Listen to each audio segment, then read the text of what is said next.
कुछ वर्ड्स आजकल हमें बहुत ज़्यादा सुनने को मिल रहे हैं। क्या आपको पता है इंक्यूबेशन पीरियड क्या है, या क्वारंटीन क्या है, या सोशल डिस्टेंसिंग क्या है?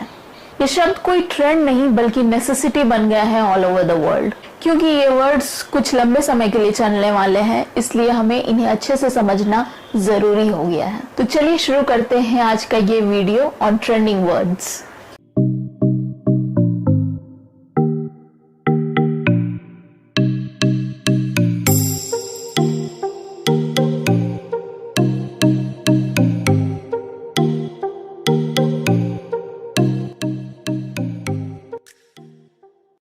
तो सबसे पहले वो वर्ड जो आजकल हम कुछ ज्यादा सुन रहे हैं, कोविड-19। ये क्या है? कोविड-19 में कोव यानी corona virus identified in 2019। Corona family का वो वायरस जो कि दिसंबर 2019 में आइडेंटिफाई हुआ है और उसे हम कहते हैं कोविड-19। अगला वर्ड है पैंडेमिक, जो कि एपिडेमिक से रिलेटेड है। चलिए मैं आपको बताती हूँ कि पैंडेमिक और एपिडेमिक में क्या रिलेशनशिप है। सबसे पहले ये बीमारी आई चाइना के वुहान सिटी में और वहां से बॉर्डर क्रॉस करके पूरे वर्ल्ड में फैल गई। जब तक ये बीमारी सिर्फ वुहान या चाइना में थी तब तक ये सिर्फ एपिडेमिक थी, और जब ये बॉर्डर क्रॉस करके दूसरे देशों में चली गई ये पैंडेमिक बन गई। एपिडेमिक और पैंडेमिक में बस बॉर्डर का ही फर्क है। अगर कोई बीमारी बॉर्डर के अंदर तक सीमित है तो वो एपिडेमिक है, और अगर वो बॉर्डर क्रॉस करके दूसरे देशों में फैल गई है तो वो पैंडेमिक है। स्टेट ऑफ इमरजेंसी, इसका मतलब तो आपको अभी तक समझ में आ ही गया होगा। स्टेट ऑफ इमरजेंसी ये किसी युद्ध या फिर प्राकृतिक आपदा के समय में पूरे देश भर में लगाई जाती है। ये पुलिस या फिर सेना की मदद से लगाई जाती है ताकि हम किसी भी आपदा से निपट सके और सेफ रहें।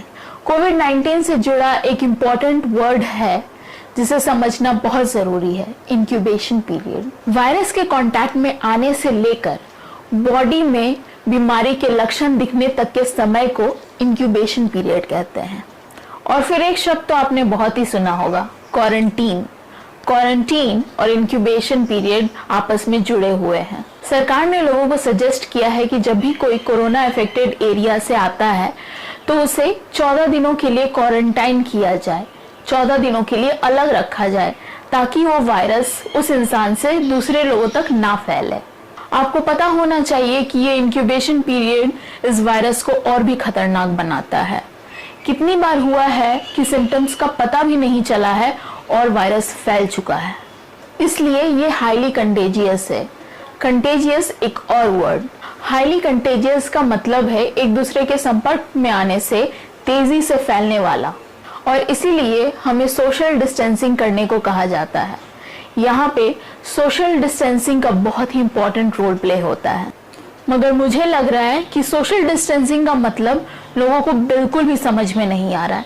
इसीलिए वो लोग छटपटा के घर से बाहर निकल जा रहे हैं और ये वायरस फैलता ही जा रहा है। सोशल डिस्टेंसिंग का मतलब बस इतना है, देह से दूरी।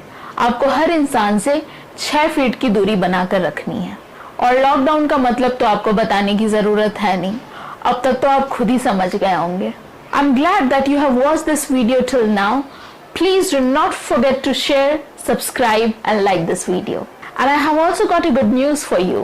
जल्द हम स्पोकन इंग्लिश के ऑनलाइन क्लासेस शुरू करने वाले हैं और हमारे साथ इंडिया के one of the best teachers होंगे। और अगर आप इंटरेस्टेड हैं तो नीचे दिए गए ईमेल एड्रेस पे हमें संपर्क कर सकते हैं। अभी के लिए stay home and stay safe. Bye.